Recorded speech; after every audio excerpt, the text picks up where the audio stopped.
2010년 김성태 회장은 또 다른 조폭 출신 경영인인 배상윤 회장과 쌍방울 주가를 조작했다.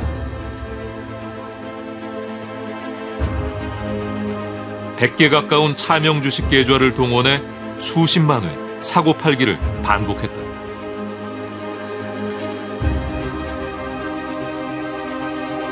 그 결과 주가를 3배 가까이 끌어올렸다. 실제로 봤으니까 컴퓨터 열어버렸죠. 강남 사무실요? 네. 군단위까지 주가 조작을 한다고. 실제로요. 개인 예측이 아니라. 그때도 가 계셨나요? 관여는 돼 있죠. K는 이 쌍방울 주가 조작용으로 부인과 지인의 계좌를 넘겼다. 또 작전 세력끼리 사고파는 통정거래에 관여한 걸로 검찰 수사 결과 드러났다.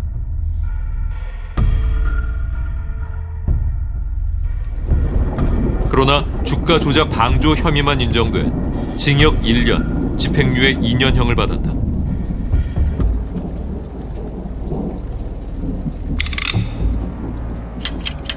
게다가 판결이 확정되기까지는 7년이나 걸렸다.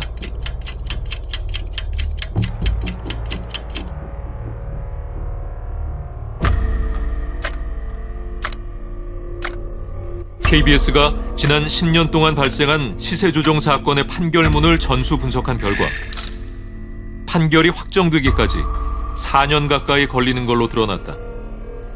주가 조작 세력들은 단시간 내에 큰 돈을 버는 걸 목적으로 하고 있거든요. 근데 만약에 이거에 대한 수사가 지연되고 재판이 지연된다면 이들의 범행 동기를 차단하는 것은 상당히 어렵다고 보여집니다. 그래서 금융당국, 수사당국, 또 재판부 이런 것들이 유기적으로 협력을 해서 사법적인 단죄가 이루어지는 시간을 최소한 노력을 꾸준하게 이뤄나가는 것이 매우 중요하다고 생각합니다.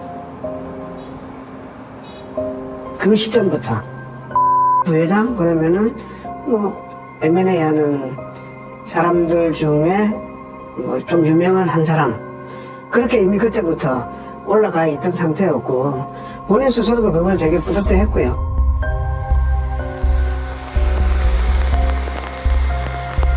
실제로 쌍방울 같은 경우는 사회적으로 큰 이슈가 되고 등등 했었는데 결국 결과는 실형도 안 받고 집행유예 2년밖에 안 받았기 때문에 어떤 나태한 생각과 아니한 생각을 하게 됐겠죠. 실제로 쌍방울 주가 조작 사건 10년 뒤 K는 한 조선업체를 발판 삼아 코스닥 상장사 2곳을 직접 무자본 M&A 한다.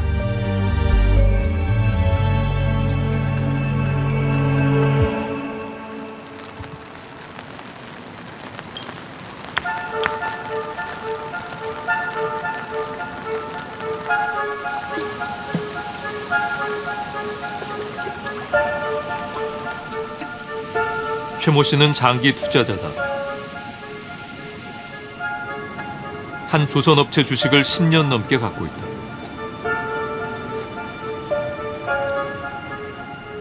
코스닥 시장에서 히든 챔피언을 2번인가 했거든요. 기술력이나 성장성을 보고 투자를 했습니다. 조선업계의 방향타를 만드는 세계 1위 기업이고 또 현금 유보금도 많고 거의 900억, 1000억 정도?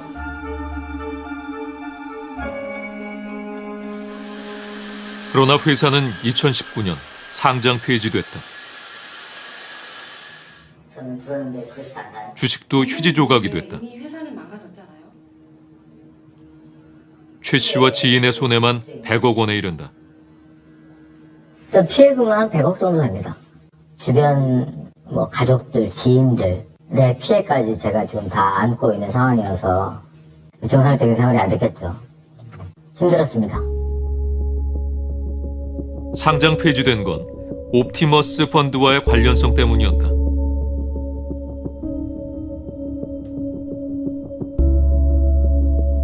조선업체 실소유주 박모 회장은 이름난 무자본 M&A 세력. 인수대금 절반 이상을 옵티머스 펀드로부터 조달했다.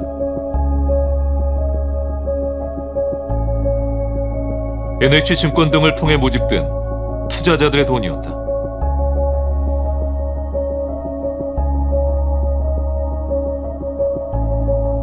하나같이 명백한 사기 상품임을 알기에 모든 피해자들의 원금 전액을 돌려받는 그날까지 끈질기고 악랄하게 싸울 것입니다. 가해자를 엄중히 처벌하라!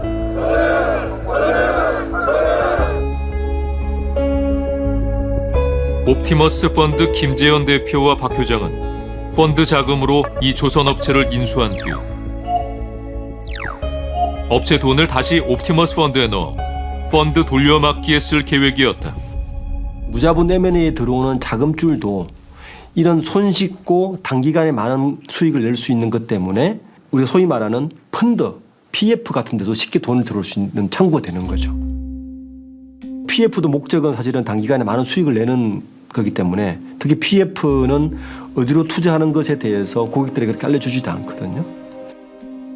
그러니까 무자본 M&A 세력들은 수익에 비해서 페널티가 작으니까 손쉽게 유혹에 빠지는 것이고 반복적으로 빠지는 것이고.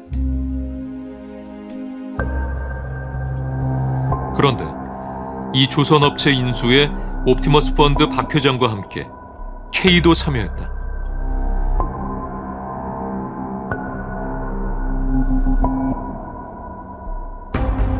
지인과 함께 60여억 원을 넣었다. 폭력 조직 인맥 덕분이었다. 박 씨는 전국 최대 폭력 조직 양은이파 부두목이었고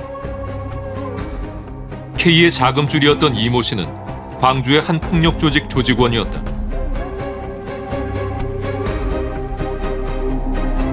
박이 들어올 때 이 사람들이 정체가 뭔지 평판 조회 같은 걸 좀 하셨을 것 같기는 한데요. 주식 투자한 사람들은 주가만 오르면 되는 거 아닙니까? 예를 들면 누가 경영을 하든지 저는 그런 식으로 좀 안일하게 생각을 했던 거죠. 얘들이 뭐 그때 당시에 뭐 무자본 M&A라고 소문내고 들어온 건 아니잖아요.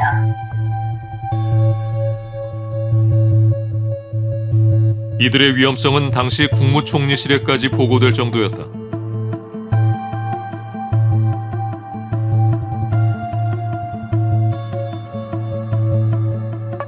금융감독원은 업체 인수에 조직폭력배와 시세조정 세력이 개입돼 있다고 총리실에 알렸다. 옵티머스 펀드가 환매 중단을 선언하기 한 달여 전이었다. 많이 껴있죠. 또 아낄 수가 없는 게 회사를 인수 과정에서 어떤 임총을 거쳐야 되고 그런 부딪힘들이 좀 있어요. 또 그런 걸 그분들이 해결해 주시는 경우도 많고 그분들을 끼면 좀 아무래도 좀 편히 가는 부분들이 있겠죠. K는 이 조선업체 자회사의 재정에 관여했다.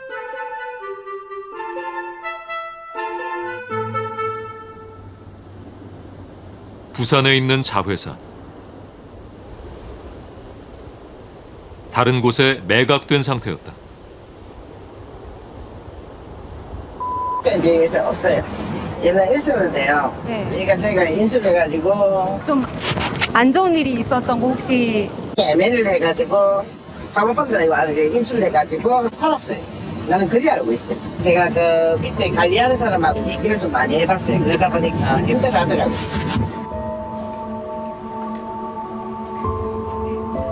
K를 비롯한 조폭 세력에 인수된 뒤 점점 돈이 마르기 시작했다고 한다. 회사가 자꾸 이렇게 돈이 없다는 거예요. 돈이 없다고 결제를 자꾸 미루더라고요. 그래가지고 좀 이상하다 이랬는데 급여도 밀리고 좀 이제 그렇게 사건 터지고 나서 이제 알게 됐죠. 조금 많이 당혹스럽더라고요. K는 이 자회사에서 어떤 일을 벌였던 걸까?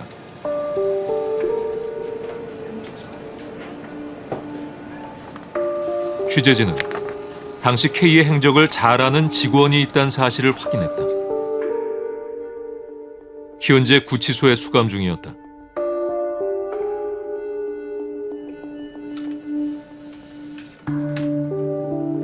그와 편지를 주고받으며 인터뷰를 진행했다.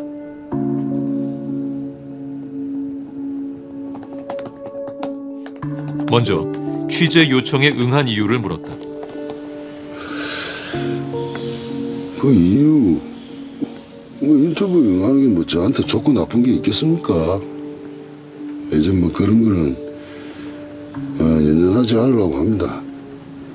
뭐 모든 게 욕심으로 시작된 일이고, 그렇습니다. 회의가 자회사 경영에 관여를 좀 했습니다. 그 자회사에서 회사 돈을 51억 원 넘게 빼냈죠. 그 돈을 뭐 종잣돈으로 해가지고 코스닥 2개를 더 무자본 M&A 했습니다.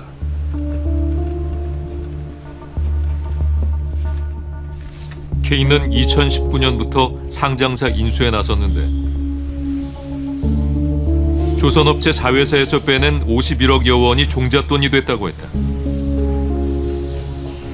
횡령금의 용처를 구체적으로 물었다.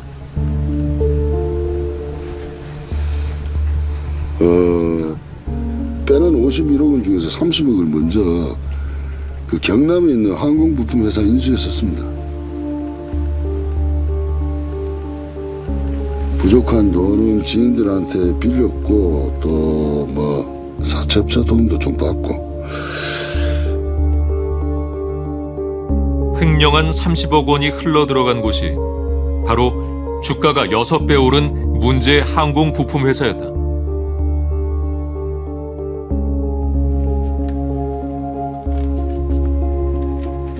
나머지 21억여 원의 행방도 물었다.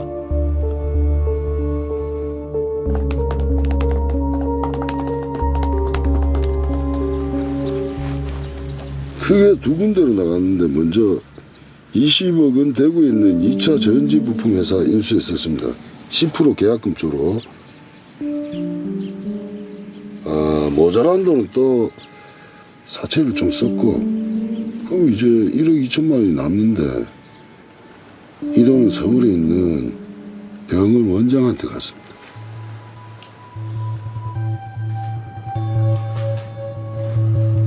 왜 병원으로?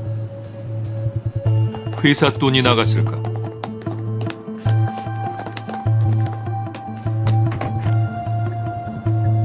그 사채업자하고 대구에 있는 그 2차 전지 부품회사 가보면 그 돈이 어디에 쓰였는지 자세히 알 수 있을 겁니다. 연락 한번 해보세요. 먼저 사채업자를 찾아가 보았다. 전 직원의 말은 사실이었다. 사채업자는 대구에 있는 상장사 주식을 담보로 K에게 돈을 빌려줬다고 했다.